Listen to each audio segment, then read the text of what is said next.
ruushka gobolka Kaluga tuulada Borovensk. Cathedral Emerian oo bikrada.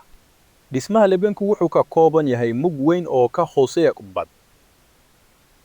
Qaybtan waxaa lagu magacaabaa dariiqa dhinaca. Tani waa meel allabari wareegsan. Maxbadku wuxuu leeyahay laba dabaq. Tani waa dabaqa hoose. Tani waa dabaqa sare. Waa maxay kani? Niche qariiba oo gidaarka ah. Daaqadda ka weyn. Arrinka iyo albaabka dabaqa koowaad. Waxa kale oo jira anso xagga sare ah. Si weyn uga weyn furitaanka daaqadda. Waxaa loo qaadan karaa inuu jiro albaab halkan.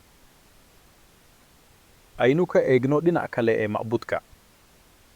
Waa kan albaabka dabaqa hoose. Heerka dabaqa labaad qurxinta gargaarka ayaa weli ah. Cabirku aad buu uga weyn yahay daaqadda. Waxaa kaloo jiray albaab halkan. Waxaan joognaa gudaha macbadka dabaqa labaad. Tani waa kubbada kaniisadda. Kuwanu waa marinada meesha allabariga. Halkan waxaa jiray albaab. Daaqadaha dhexdooda. Waa kuwan godadka looxyada sagxadda dul saaran yahay. Heerkan waxaa jiray dabaq. Dhanka kale ma jirto daaqad. Halkaas waxaa ku yaal kaniisadeed. Halkan waxaa jiray albaab. Halkan waxaa ah tolitaanka u dhaxeeya lebanka. Midigta darbi baa ku yaal albaab xidhan oo bidixda ah. Waxaa jira tolo dhaxeeya lebanka. Oo halkan waa isla tollayn. Safka lebenada ee bidixda iyo midig dherekoodu kuma eka. Waxaa jiray albaab gudaha ku fidsan.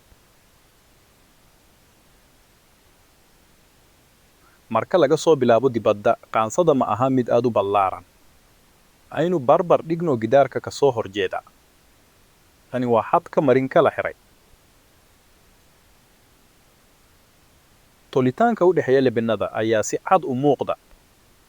Albaabka ayay xidheen. Albaabkan xiran waxa uu la mid yahay qaansada dibadda. Balaca qaansada bannaanka iyo gudaha waa isku mid. Waa maxay sababta albaabada midba midka kale ka sareeya? Waa dhib.